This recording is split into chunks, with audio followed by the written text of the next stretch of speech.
لیکن انہوں نے صاف انکار کر دیا، جس کی وجہ سے یہودیوں کو سمجھ آ گئی کہ اگر اپنا ملک بنانا ہے تو عثمانیہ سلطنت کو ختم کرنا ضروری ہے۔ اور جیسے ہی ورلڈ وار 1 کے بعد آٹومن امپائر ختم ہوئی اور فلسطین آٹومن امپائر سے برٹش کی طرف چلا گیا، تو یہودی پوری دنیا سے اسی سیکرٹ پلان کے تحت فلسطین شفٹ ہونا شروع ہوئے اور فلسطین کے مسلمانوں سے زمینیں ڈبل ٹرپل پرائس پہ خریدنے لگے، کیونکہ پیسہ تو ان کے پاس بہت تھا۔ برٹش امپائر نے بھی بیلفور ڈیکلیریشن میں یہودیوں کے ایک الگ سٹیٹ ہونے کو سپورٹ کیا تاکہ ورلڈ وارز میں یہودیوں کا سپورٹ اور پیسے دونوں حاصل کر سکیں۔ اور اسپیشلی ورلڈ وار 2 کے بعد یورپ میں ہٹلر کے یہودیوں پر ظلم کے بعد یہودی اور بھی زیادہ پوری دنیا سے فلسطین میں جمع ہونے لگے اور فلسطین میں آہستہ آہستہ لڑائیاں بڑھنے لگی، جس کی وجہ سے UN نے ایک فیصلہ سنایا کہ فلسطین کو 3 حصوں میں ڈیوائیڈ کیا جائے گا، ایک حصہ فلسطین، دوسرا اسرائیل اور تیسرا جیروسلم،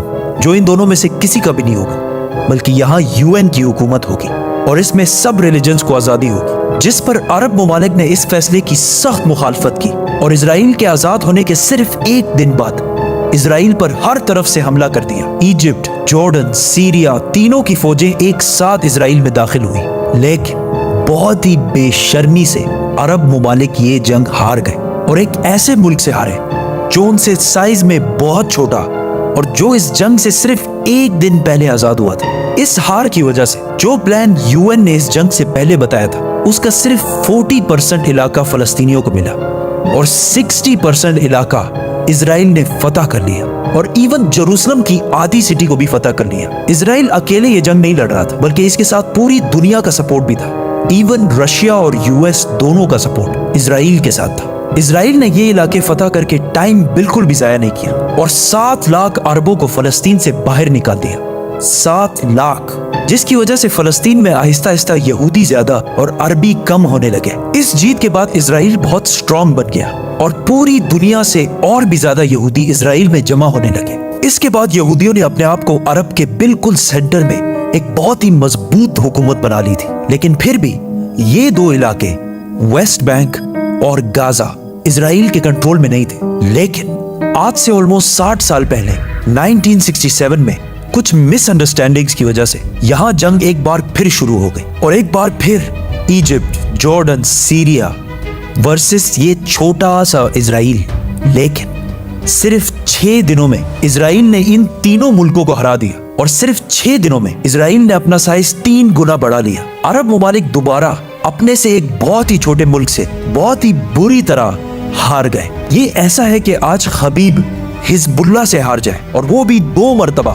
عرب ممالک کے 2 دفعہ اسرائیل سے ہارنے کے بعد ان کی عوام اپنے نیشنلسٹ حکمرانوں کے خلاف ہو گئے اور نیشنلزم، قومیت کو چھوڑ کر ایک نئی سوچ کی طرف بڑھنے لگی۔ دا مسلم بردرہڈ، اخوان المسلمون، جو مصر کے ایک سکول ٹیچر حسن البنا نے بنائی تھی اور جو ایک پاکستانی اسکالر مولانا مودودی کے خیالات سے انسپائرڈ ہے۔ اس سے پہلے اخوان المسلمون کا عرب میں صرف مذاق اڑتا تھا، لیکن اس ہار کے بعد اخوان المسلمون نے عرب عوام سے کہا کہ یہ جنگیں عرب کے مسلمان نہیں بلکہ یہ نیشنلسٹ ہارے ہیں جو صرف نام کے مسلمان ہیں اور ان کا کوئی، جس کے بعد عرب کی عوام اس نئے سوچ مسلم بردرہڈ کی طرف آنے لگی۔ حماس بھی اسی اخوان المسلمون سے انسپائرڈ ایک گروپ ہے، لیکن اخوان المسلمون وائلنس کے خلاف۔ اس جیت کے بعد اسرائیل نے ویسٹ بینک، غازہ اور جیروسلم سب پر قبضہ کر لیا اور آج تک یہ سارے علاقے اسرائیل سے دوبارہ کوئی بھی نہیں چھین سکا۔ فلسطین کی پچھلی 150 سالہ تاریخ تنازعات، جنگوں، سازشوں، غداریوں اور ظلم و ستم کی داستانوں سے بھری پڑی ہے۔ 19ویں صدی کے آخر تک فلسطین کا علاقہ سلطنت عثمانیہ کا ایک حصہ تھا۔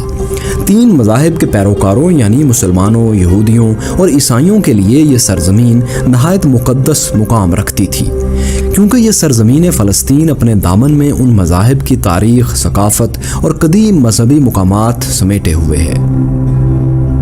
1878 میں سلطنت عثمانیہ کے دور میں کی گئی مردم شماری کے مطابق فلسطین پر اس وقت تقریباً 87% مسلمان، 9% عیسائی اور 4% یہودی آباد تھے۔ اس دور میں یہودیوں کے ساتھ دنیا بھر میں انتہائی برا سلوک کیا جاتا تھا، لیکن سلطنت عثمانیہ کے علاقوں میں رہنے والے یہودی بہتر زندگی گزار رہے تھے۔ اور ان میں اپنی الگ یہودی ریاست کی خواہش بھی زور پکڑنے لگی تھی۔ فلسطین سے بہتر جگہ مذہبی اور جیو اسٹریٹجک لحاظ سے ان کے لیے اور کوئی بھی نہیں تھی۔ سلطنت عثمانیہ کے سلطان عبد الحمید ثانی یہودیوں کے ان ارادوں سے واقف تھے، اس لیے وہ یہودیوں کی فلسطین میں زمین کی خریداری اور ہجرت کی راہ میں رکاوٹ بنے رہے۔ 20ویں صدی کے آغاز تک سلطنت عثمانیہ بہت کمزور ہو چکی تھی۔ پہلی جنگ عظیم میں اتحادیوں یعنی برطانیہ، امریکہ، روس اور فرانس کے مقابلے میں سلطنت عثمانیہ نے سینٹرل فورسز یعنی جرمنی، آسٹرو ہنگیرین ایمپائر اور بلغاریہ وغیرہ کا ساتھ دیا۔ سلطنت عثمانیہ کو شکست دینے کے لیے برطانیہ کو مقامی عرب لیڈرز کی حمایت کی ضرورت تھی، یعنی اگر وہ بغاوت کریں تو سلطنت عثمانیہ کو توڑا جا سکتا تھا۔ اسی مقصد کے لیے مصر میں برطانوی high commissioner sir Henry make مہن نے شریف مکہ حسین بن علی الہاشمی کے ساتھ جولائی 1915 سے مارچ 1916 تک 10 خطوط کا تبادلہ بھی کیا۔ اس خط و کتابت میں برطانوی ہائی کمشنر نے شریف مکہ کو سلطنت عثمانیہ کے خلاف مدد کے بدلے میں عرب علاقوں کو آزاد کرانے کی پیشکش کی۔ شریف آف مکہ نے جنگ کے بعد عرب علاقوں بشمول فلسطین کا کنٹرول حاصل کرنے کے بدلے برطانیہ کا ساتھ دینے کی حامی بھر لی۔ اسی لیے شریف مکہ نے پہلی جنگ عظیم کے دوران سلطنت عثمانیہ کے خلاف بغاوت کر دی۔ دوسری طرف برطانیہ نے یورپ اور امریکہ میں موجود طاقتور یہودیوں کی حمایت حاصل کرنے کے لیے فلسطین میں ان کو نئے وطن کی پیشکش بھی کر دی۔ اسی سلسلے میں نومبر 1917 میں برطانیہ کے سیکرٹری خارجہ آرتھر بلفور نے برطانوی یہودی رہنما لارڈ روتھسچائلڈ کو خط لکھا۔ اس خط میں یہودیوں کے لیے فلسطین کی سرزمین پر ایک نئی ریاست کے قیام کی حمایت کا یقین دلایا گیا۔ اس اعلان کو تاریخ میں بیلفور ڈکلیریشن کے نام سے یاد کیا جاتا ہے۔ اس طرح برطانیہ فلسطین کے معاملے میں عربوں کے ساتھ ڈبل گیم کرتا رہا۔ یہودیوں کو فلسطین کی سرزمین دینا برطانیہ کے جیو اسٹریٹجک مفادات سے مطابقت رکھتا تھا، اس لیے اس نے عرب کے بجائے یہودیوں کو سرزمین فلسطین دینے کا سوچ لیا۔ فلسطین کی جیو اسٹریٹجک اہمیت کیا تھی؟ اس پر یہودیوں کا کنٹرول برطانیہ، امریکہ اور دوسرے مغربی ممالک کے لیے کیوں ضروری تھا؟ یہ سب آپ اسی ویڈیو میں آگے دیکھیں گے۔ پہلی جنگ عظیم میں شکست کے نتیجے میں سلطنت عثمانیہ کے علاقے شام، لبنان، عراق، اردن اور فلسطین سمیت بہت سے علاقے ان سے چھین لیے گئے۔ فلسطین کا علاقہ برطانیہ کے قبضے میں آ گیا۔ اب حالات سازگار دیکھتے ہوئے زائونسٹ موومنٹ یعنی صہیونی تحریک میں بھی تیزی آ گئی۔ اس وقت دنیا بھر کی یہودی تنظیمیں فلسطین میں عربوں سے مہنگے داموں زمینیں خرید رہی تھیں۔ دنیا بھر سے یہودی ہجرت کر کے فلسطین میں آباد ہونے لگے تھے۔ سرزمین فلسطین پر بدلتی ہوئی ڈیموگرافی یعنی آبادی کے تناسب نے مقامی اکثریتی عرب آبادی کو تشویش میں مبتلا کر دیا۔ عرب اور یہودی آبادیوں میں کشیدگی کے واقعات ہونا بھی شروع ہو گئے۔ فلسطینی عربوں نے برطانوی انتظامیہ کی یہودیوں کی آبادکاری والی پالیسی کے خلاف 1936 سے 1939 تک منظم بغاوت کر دی۔ اس سے فلسطین میں بدامنی پھیلنے لگی۔ برطانوی انتظامیہ کے لیے ملک کا انتظام سنبھالنا مشکل ہو گیا۔ دونوں آبادیوں کی ایک دوسرے کے خلاف مسلح کارروائیوں نے برطانوی انتظامیہ کے لیے سنگین مسائل کھڑے کر دیے۔ برطانیہ نے اس مسئلے کے حل کے لیے پیل کمیشن تشکیل دیا۔ اس کمیشن نے اپنی رپورٹ میں فلسطین کو 2 حصوں میں تقسیم کرنے کی تجویز دے دی۔ عرب آبادی نے پیل کمیشن کی تجاویز یکسر مسترد کر دیں۔ عرب فلسطین کی سرزمین کو کسی بھی قیمت پر تقسیم کرنے کے خلاف تھے۔ پیل کمیشن ناکامی کے بعد برطانیہ نے متعدد کوششیں اور بھی کیں کہ کسی طرح عرب اور یہودی اس تنازع کے کسی قابل عمل حل تک پہنچ جائیں۔ ان کوششوں میں وڈ ہیٹ کمیشن رپورٹ اور وائٹ پیپر آف 1939 وغیرہ شامل ہیں۔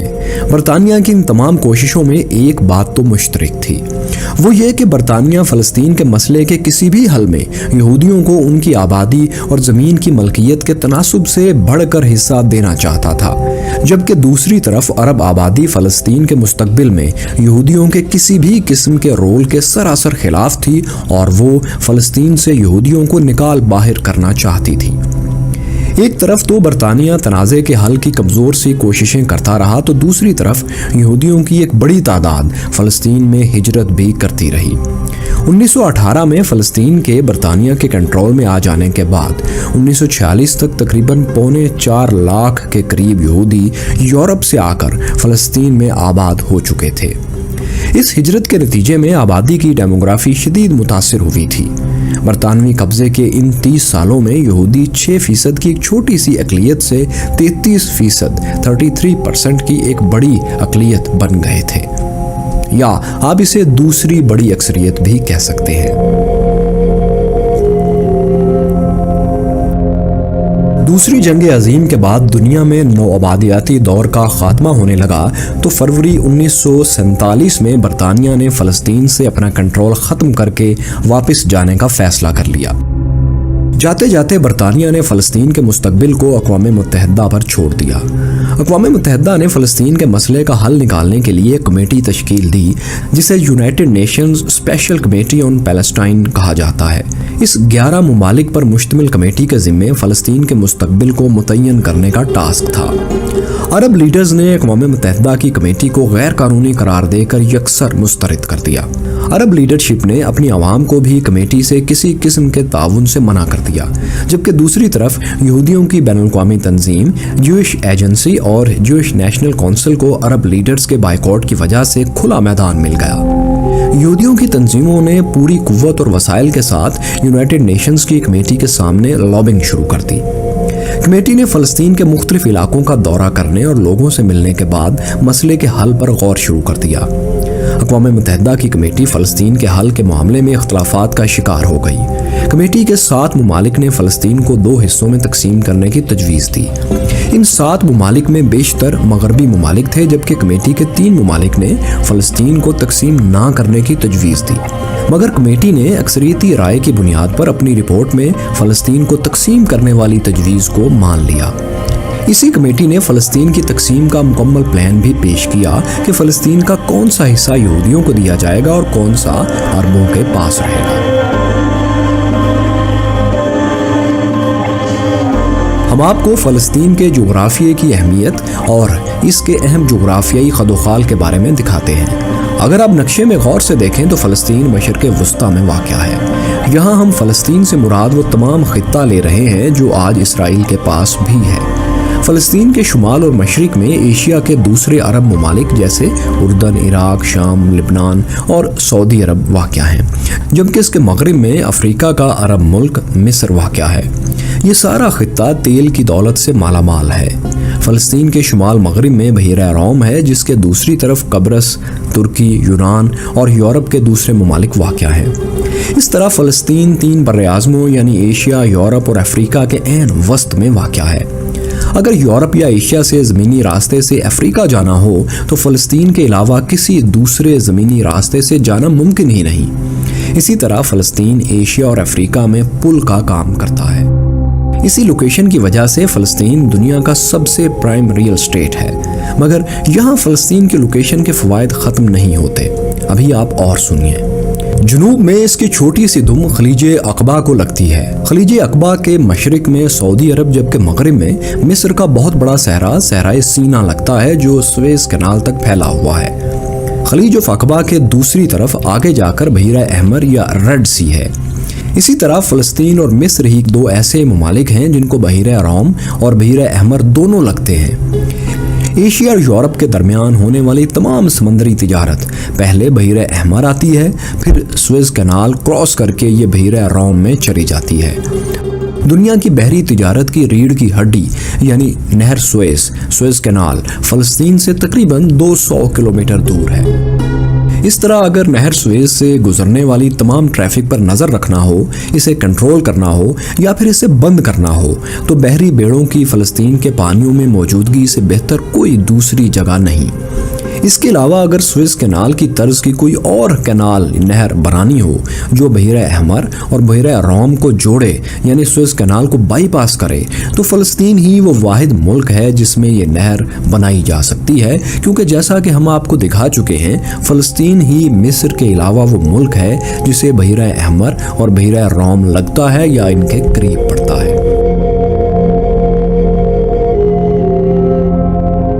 فلسطین کے جنوب میں خلیج عقبہ سے لے کر ملک کے درمیان تک کا علاقہ نیجو یعنی النقب کا صحرا ہے۔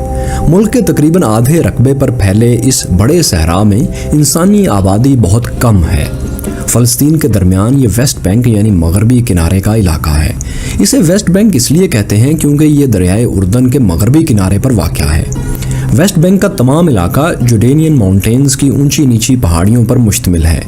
ویسٹ بینک اور النقب صحرا کے مشرق میں بحیرہ مردار یا جسے ڈیڈ سی کہتے ہیں وہ ہے۔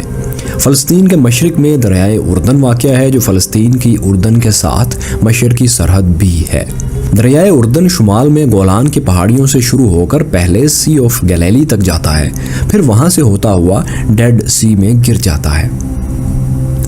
سی آف گلیلی کے ساتھ یہ سارا علاقہ یعنی گلیلی، اپر جارڈن ریور ویلی اور جرزیل ویلی بہت زرخیز اور زراعت کے لیے موزوں علاقہ ہے، کیونکہ سی آف گلیلی انسانی استعمال کے لیے صاف پانی کا بہت بڑا ذخیرہ ہے۔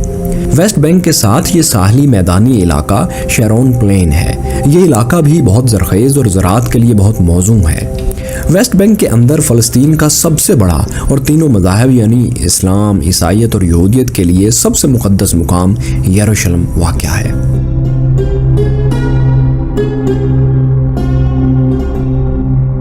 اب ہم اقوام متحدہ کی کمیٹی کی تقسیم کے منصوبے کا بھی جائزہ لیتے ہیں۔ اقوام متحدہ کی کمیٹی نے جو رپورٹ پیش کی اس میں سارا نیجو صحرا اور زرخیز جرزیل ویلی اور ساحلی میدانی علاقہ شیرون پلین اسرائیل کو دے دیے گئے۔ صاف پانی کے سب سے بڑے ذخیرے سی آف گلیلی کو بھی مکمل طور پر اسرائیل کو دے دیا گیا۔ اسرائیل کو دیا جانے والا یہ علاقہ کل فلسطین کے رقبے کا 57% تھا، جبکہ فلسطین کو دیا گیا علاقہ رقبے میں تقریباً 43% تھا، 43%۔ فلسطین کو دیے گئے علاقوں میں لبنان کے ساتھ گلیلی کا یہ علاقہ، ویسٹ بینک اور غزہ کا یہ شمالی علاقہ تھا۔ یروشلم کا شہر بین الاقوامی کنٹرول میں دے دیا گیا۔ بحیرہ روم کی 2/3 سے زیادہ کوسٹ لائن بھی اسرائیل کو دے دی گئی۔ جنوب میں خلیج عقبہ تک نیجو صحرا کا علاقہ بھی اسرائیل کو دے دیا گیا۔ اسی وجہ سے اس کی جیو اسٹریٹجک اہمیت بہت بڑھ گئی، کیونکہ اسے بحیرہ روم اور بحیرہ احمر دونوں تک رسائی مل گئی تھی۔ زیادہ انسانی آبادی کے لیے موزوں ساحلی میدانی علاقہ شیرون پلین اسرائیل کو مل جانے سے اس کی زراعت کی ضروریات پوری ہونے لگی تھی۔ پھر یہ میدانی علاقے سمندر کے کنارے ہونے کی وجہ سے صنعت اور سمندری تجارت کے لیے بھی بہت موزوں تھے۔ اقوام متحدہ کی کمیٹی کی طرف سے فلسطین کی تقسیم انتہائی غیر معقول اور زمینی حقائق سے دور تھی۔ اس سے واضح طور پر لگتا تھا کہ تقسیم کے نقشے بناتے وقت کمیٹی کا جھکاؤ اسرائیل کی طرف تھا۔ یہودیوں کی 33% آبادی اور ان کے پاس صرف 7% زمینیں تھیں، پھر بھی ان کو فلسطین کا 57% علاقہ دینا سمجھ سے بالاتر تھا۔ دوستو، اب اقوام متحدہ میں پیش کیے گئے آبادی اور زمین کی ملکیت کے نقشے بھی ذرا دیکھتے ہیں۔ یہ اسکرین کے دائیں جانب فلسطین کے اضلاع ہیں، یہودی اور عرب آبادی کا تناسب ان میں دکھایا گیا ہے، جبکہ اسکرین کے بائیں طرف فلسطین کے اضلاع ہیں اور یہاں یہودی اور عرب آبادی کی ملکیت زمین کا تناسب دکھایا گیا ہے۔ یہاں یہودیوں کی آبادی اور زمینوں کو نیلے رنگ سے، جبکہ فلسطینیوں کی آبادی اور زمینوں کو اورنج نارنجی رنگ سے دکھایا گیا ہے۔ سرکاری اور دوسری زمینوں کو آپ گرے رنگ سے جان سکتے ہیں۔ اسکرین کے درمیان میں اقوام متحدہ کی کمیٹی کی تقسیم کے منصوبے کا نقشہ بھی پیش کیا گیا ہے۔ اس نقشے میں نیلے رنگ میں مجوزہ اسرائیل کو دکھایا گیا ہے، جبکہ ہلکے پیلے رنگ میں مجوزہ فلسطین کے علاقوں کو ظاہر کیا گیا ہے۔ اگر ہم آبادی والے نقشے کو دیکھیں تو صرف جافا میں یہودیوں کی آبادی اکثریت میں تھی، یعنی 71% تھی۔ اس کے علاوہ کسی بھی ضلع میں یہودیوں کی اکثریت نہیں تھی۔ اگر زمین کی ملکیت والے نقشے کو دیکھیں تو یہودیوں کی سب سے زیادہ زمین جافا ضلع میں تھی اور وہ بھی صرف 39%، یعنی یہودیوں کی کسی ایک بھی ضلع میں زمینی ملکیت میں اکثریت نہیں تھی۔ اقوام متحدہ کے ان نقشوں سے یہ واضح ہوتا ہے کہ جن اضلاع میں یہودیوں کی آبادی اور ملکیت اقلیت میں تھی وہ علاقے بھی اسرائیل کو دے دیے گئے۔ اسرائیل کو صاف پانی کا سب سے بڑا ذخیرہ سی آف گلیلی دینے کے لیے اس کے آس پاس کا سارا علاقہ اسے دے دیا گیا، یہ دیکھے بغیر کہ نہ یہاں یہودیوں کی اکثریت ہے اور نہ اس علاقے کی اکثریتی زمینیں ان کے پاس ہیں۔ اس کے علاوہ جنوب میں نیجو صحرا بھی اسرائیل کو دے دیا گیا تاکہ اسرائیل کو بحیرہ روم اور بحیرہ احمر دونوں تک آسانی سے رسائی مل سکے۔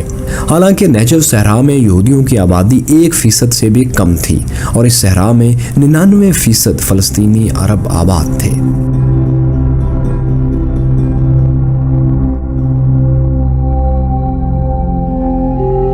اقوام متحدہ کی کمیٹی نے فلسطین کی تقسیم سے متعلق رپورٹ جنرل اسمبلی میں ریزولوشن 181 کی صورت میں پیش کی۔ جنرل اسمبلی کے رولز کے مطابق فلسطین کی تقسیم اور ایک نئی یہودی ریاست کا قیام تبھی ممکن تھا اگر جنرل اسمبلی یہ قرارداد 2/3 اکثریت سے منظور کر لیتی۔ تقریباً تمام مغربی ممالک اس قرارداد کی حق میں تھے اور تقریباً تمام مسلم ممالک اس قرارداد کے خلاف تھے، اس لیے اس قرارداد کا 2/3 اکثریت سے پاس ہونا آسان کام نہیں تھا۔ طاقتور مغربی ممالک ایک نئی یہودی ریاست کے قیام کے حق میں تھے، شاید وہ اس لیے کہ ان ممالک کو مستقبل میں دنیا کے اس اہم مسلم خطے میں ایک اتحادی اور کاؤنٹر ویٹ مل سکتا تھا۔ ایک مضبوط اتحادی کی تیل کی دولت سے مالا مال اس اہم خطے میں موجودگی ان ممالک کے تجارتی، معاشی، جیو اسٹریٹجک اور دفاعی معاملات کے تحفظ کے لیے ضروری تھی۔ زیونسٹ تنظیموں کو تقریباً 2000 سال بعد فلسطین میں اپنی ریاست کے قیام کی صورت نظر آنے لگی تو اپنے پورے وسائل اور طاقت اس خواب کو حقیقت بنانے میں انہوں نے لگا دیے۔ زیونسٹ تنظیمیں دنیا بھر کی حکومتوں کو یونائٹڈ نیشنز کی قرارداد کے حق میں ووٹ دینے کے لیے لابنگ کرنے لگیں۔ امریکی انتخابات میں ڈیموکریٹک پارٹی کی فنڈنگ کرنے والی یہودی تنظیموں اور کانگریس کے یہودی اراکین نے امریکی صدر ٹرومین پر یہ پریشر ڈالا کہ وہ دنیا بھر کے ممالک کو اس قرارداد کے حق میں ووٹ ڈالنے پر مجبور کریں۔ زیونسٹ تنظیموں کی امریکہ کے ذریعے پریشر ڈالنے والی کوششیں تاریخ میں بہت اچھی طرح درج ہیں، ریکارڈ پر موجود ہیں۔ امریکی صدر اور اسٹیٹ ڈپارٹمنٹ نے افریقہ اور جنوبی امریکہ کے کمزور ممالک پر دباؤ ڈالا کہ وہ قرارداد کے حق میں ووٹ دیں۔ 26 امریکی سینیٹرز نے ایک دستخط کردہ ٹیلی گرام ان کمزور ممالک کو بھیجا جس میں امریکی امداد کے بدلے ان کی حمایت کی درخواست کی گئی تھی۔ امریکی صدر اور زیونسٹ تنظیموں کی ان تمام کوششوں کے بعد 29 نومبر 1947 کو جب قرارداد پر ووٹ ڈالا گیا تو کل 57 ممالک میں سے 33 ممالک نے قرارداد کے حق میں ووٹ دیا، جبکہ 13 ممالک نے قرارداد کے خلاف ووٹ دیا۔ 11 ممالک نے ووٹنگ میں حصہ ہی نہیں لیا۔ یوں فلسطین کی تقسیم اور نئی یہودی ریاست کے قیام کی قرارداد نمبر 181 جنرل اسمبلی سے 2/3 اکثریت سے پاس ہو گئی۔ یاد رہے کہ اس قرارداد میں پاکستان اور بھارت دونوں نے اسرائیل کے قیام کے خلاف ووٹ دیا تھا۔ عرب لیڈرشپ نے یہ کہتے ہوئے قرارداد کو مسترد کر دیا کہ یہ اقوام متحدہ کے مینڈیٹ کے خلاف ہے۔ قرارداد کے پاس ہو جانے کے بعد برطانیہ نے یہ اعلان کر دیا کہ وہ 14 مئی 1948 کی رات فلسطین چھوڑ کر چلا جائے گا۔ برطانیہ کے جانے سے ایک دن پہلے یہودی لیڈرشپ نے اسرائیل کے قیام کا اعلان کر دیا۔ فلسطینیوں نے تقسیم کے خلاف عام ہڑتال کی کال دے دی۔ فلسطینیوں کے احتجاج کے نتیجے میں دونوں کمیونٹیز میں فوراً ہی پرتشدد واقعات شروع ہو گئے۔ یہ خانہ جنگی اسرائیل اور عرب ریاستوں کے مابین جنگ میں تبدیل ہو گئی۔ اسرائیل اور 7 عرب ممالک کے درمیان ہونے والی یہ جنگ 9 مہینے جاری رہی۔ 7 عرب ممالک میں مصر، اردن، شام، لبنان، عراق، سعودی عرب اور یمن شامل تھے۔ جب جنگ عرب ممالک کی ہار کی صورت میں ختم ہوئی تو اسرائیل ایسے کئی فلسطینی علاقوں پر بھی قبضہ کر چکا تھا جو اقوام متحدہ کی قرارداد 181 میں فلسطین کو دیے گئے تھے۔ اس طرح جنگ کے بعد فلسطین 181 قرارداد کے حساب سے بھی اور زیادہ سکڑ چکا تھا۔ عرب اور اسرائیل میں 1956، 1956، 1967 اور 1973 ان 3 سالوں میں بڑی جنگیں بھی ہوئیں۔ ہر دفعہ فلسطین مزید سکڑتا رہا۔ آج کا فلسطین غزہ اور ویسٹ بینک کے چھوٹے سے حصے تک محدود ہو چکا ہے۔ اسرائیل فلسطین کو دیے گئے علاقے ویسٹ بینک میں مزید غیر قانونی آبادیاں بسا کر ان پر اپنا کنٹرول مستحکم کر رہا ہے۔ ویسٹ بینک میں اسرائیل کے یہ اقدامات بین الاقوامی قوانین کی صریحاً خلاف ورزی ہیں جسے ساری دنیا میں غیر قانونی مانا جاتا ہے، مگر واحد امریکہ وہ ملک ہے جو اسرائیل کے ساتھ اس معاملے پر کھڑا ہے۔ فلسطینی سب کچھ چھن جانے کے بعد بین الاقوامی ضمیر پر دستک دے رہے ہیں، مگر دنیا خاموش تماشائی بنی ہوئی ہے۔ فلسطینیوں کا بین الاقوامی ضمیر سے زیادہ گلہ اپنی عرب لیڈرشپ سے ہے جو تمام وسائل ہونے کے باوجود اپنی مقدس سرزمین کا دفاع نہیں کر پا رہے۔